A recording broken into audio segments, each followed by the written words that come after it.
Alors, pour ce qui est de la formation des grandes écoles, il faut rappeler que cette formation du droit musulman a été opérée progressivement et durant une longue période, allant jusqu'au IVe siècle de l'Hégire, avant que des écoles ne soient distinguées les unes par rapport aux autres. Cette formation a été faite parallèle avec la constitution de la pensée islamique en général.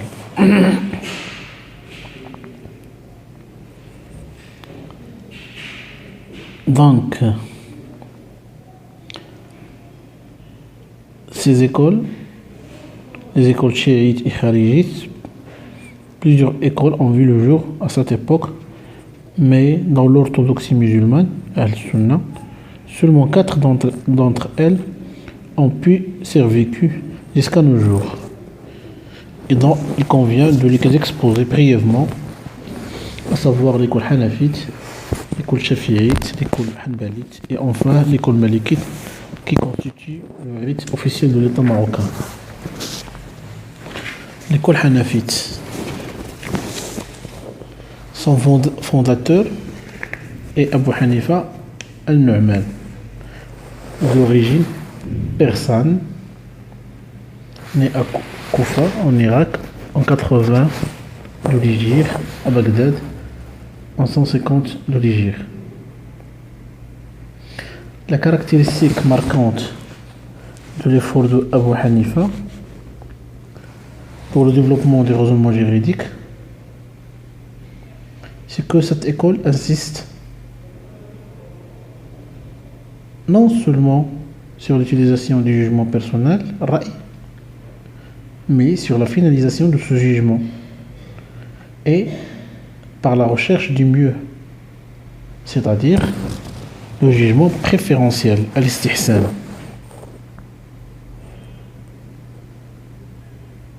Les Hanafites sont célèbres par leur recherche des motifs, les ilal, qui fondent l'analogie, c'est-à-dire le qiyas. Donc, cette école est pour le jugement préférentiel, istihsan, élargissement du champ d'utilisation du qiyas, raisonnement analogique. En ce qui concerne l'influence, le hanafisme s'est répandu non seulement en Irak, où il a vu le jour, mais aussi en Syrie, Afghanistan, le Pakistan, l'Inde, la Chine. C'est le rite officiel de l'Empire ottoman. Il est aussi en Turquie. Il reste aussi minoritaire dans les pays arabes, autrefois soumis à Istanbul. L'école shafi'ite. Normalement, son fondateur, c'est Abu Abdullah Muhammad ben Idris Shafi'i, d'origine qurayshite, né en 150 Hégire et mort en Égypte en 204 Hégire.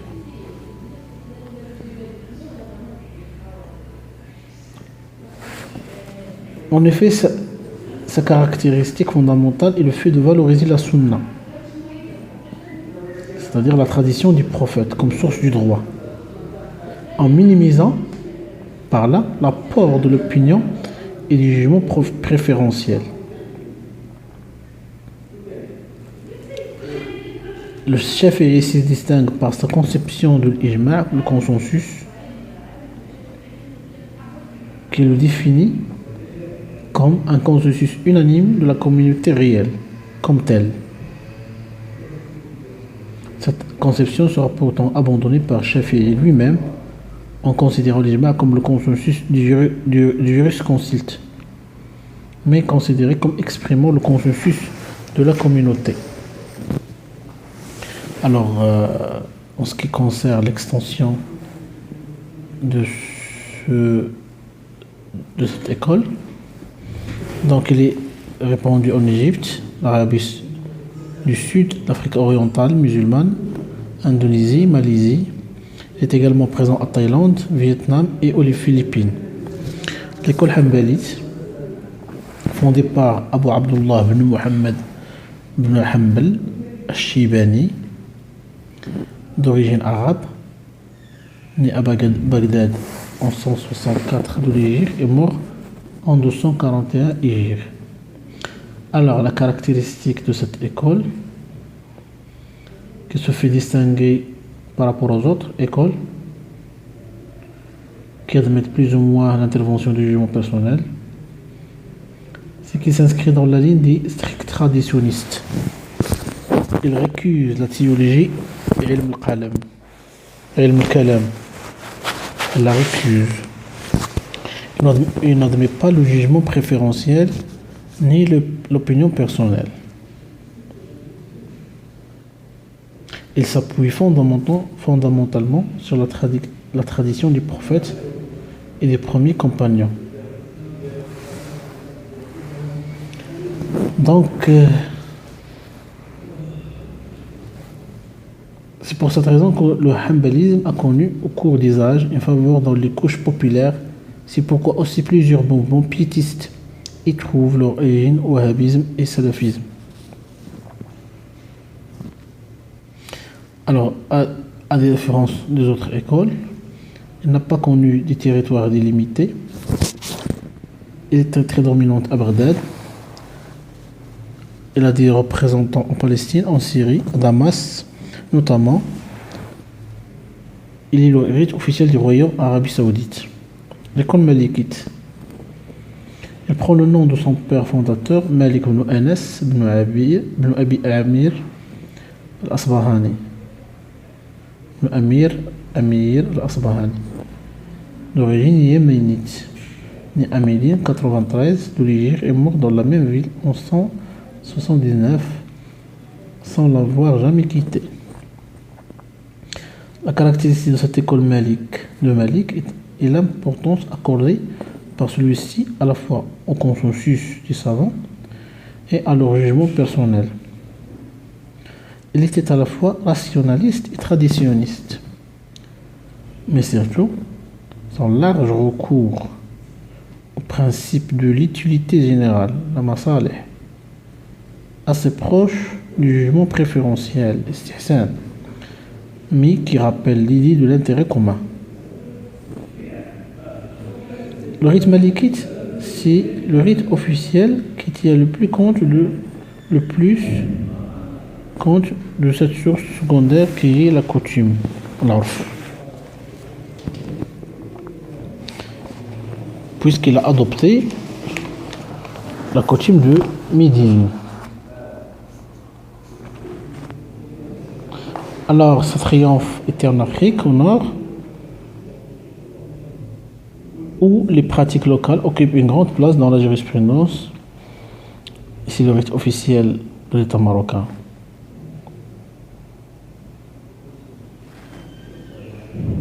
Soulignons enfin que la différence entre ces écoles ne veut pas dire leur opposition. Bien au contraire, elles sont toutes orthodoxes, admises à égalité dans l'islam sunnite. Bien plus, le musulman a toujours le droit à l'application de son rite d'origine en cas de voyage ou de changement de résidence. Alors après ces quatre écoles, c'est l'époque du conformisme. À partir du 4e siècle de l'Hégire, et une fois ces grandes écoles se sont constituées et systématisées, l'effort d'interprétation et du jugement personnel va décliner au profit du conformisme. Les jurisconsultes se contentaient d'appliquer les solutions déjà élaborées et contenues dans le rite auquel il est soumis. Néanmoins, l'effort consistait après cette époque simplement dans la compréhension et l'explication des solutions déjà posées. Cela ne veut pas dire qu'il n'y avait pas de tentative de renaissance de la pensée juridique islamique, mais ils n'ont pas vu survécu pour fonder une doctrine moderne en matière législative. Ce n'est en effet qu'avec la faiblesse de l'Empire ottoman et la domination de l'Occident à partir du 19e siècle qui va amorcer le mouvement de la Renaissance dans le monde arabo-musulman à tous les niveaux. Alors après cette présentation des écoles et du principe de conformisme, passons à voir les fondements et les caractéristiques de la charia. Parmi les fondements essentiels sur lesquels se repose la loi islamique, il y a l'équité, l'égalité et la liberté religieuse qui méritent tous d'être exposés. Équité. C'est quoi équité? C'est l'idée centrale sur laquelle repose toute la justice en islam. En effet, nombreux sont les versets qui insistent sur cette valeur suprême de l'équité, en citant les suivants. Et si vous jugez entre les hommes, jugez avec justice. Ce à quoi Dieu vous exhorte est excellent. Dieu est celui qui entend et qui voit parfaitement. وإذا حكمتم بين الناس فاحكموا بالعدل إن الله نعم ما يعظكم به إن الله سميع بصير. Un autre verset, nous t'avons révélé le livre avec la vérité, afin que tu juges entre les hommes après ce que Dieu te montre. Ne sois pas l'avocat des traîtres. وحينا إليك هذا الكتاب لتحكم بين الناس بالحق ولا تكن للخائنين خصيما.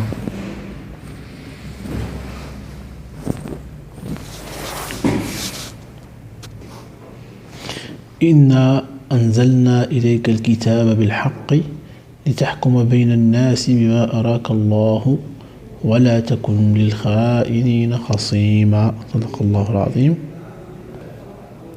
Alors ce verset coranique fut révélé à l'occasion d'un conflit entre un juif et un musulman, nous rapporte le musulman Ibn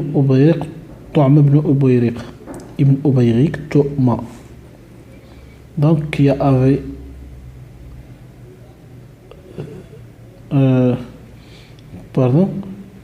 c'est Ibn Ubayriq Tu'ma qui avait volé une côte de maille d'Ira. Il a caché chez un juif, accusé ce dernier du vol. Et sa tribu prit son parti dans sa fausse accusation. Le prophète, malgré les intrigues politiques menées par les juifs, à l'époque, acquitta le juif et condamna le musulman sans attacher aucune importance à l'appartenance de celui-ci à une tribu musulmane. Alors dit, le Dieu Allah dit, quiconque commet un péché ne le commet qu'à son propre détriment. Dieu est omniscient et sage. ومن يكسب إثما فإنما يكسبه على نفسه كان الله عليما حكيما.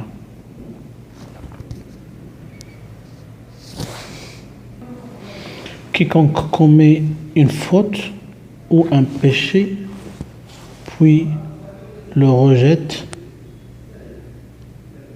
sur un innocent seront coupables d'une infamie et d'un péché manifeste. ومن يكسب خطيئة أو إثما ثم يرمي به بريئا فقد احتمل بهتانا وإثما مبينا. سورة النساء الآية 112. Donc sur cette base législative que s'est établi le principe invariable de l'équité de l'islam, sans distinction de religion. Coupable est coupable et l'innocent est innocent. Donc l'islam place l'exercice honnête de la justice entre les hommes au-dessus de toute autre considération, ce qui est plus que la tolérance, car celle-ci suppose un sentiment de supériorité tempéré par la charité. Le deuxième principe, c'est l'égalité. L'égalité en islam, non seulement sur celui de l'équité, mais aussi sur celui de l'unité de l'origine humaine. En effet, l'islam repose sur l'idée que les êtres humains, où qu'ils vivent, sont fondamentalement identiques. Alors, Allah dit, ô être humain, nous avons créé d'un homme et d'une femme, et nous avons réparti en nations et en tribus, pour que vous connaissiez les uns les autres. le plus noble d'entre vous auprès de Dieu et le plus pieux des vôtres. Surat Hujurat.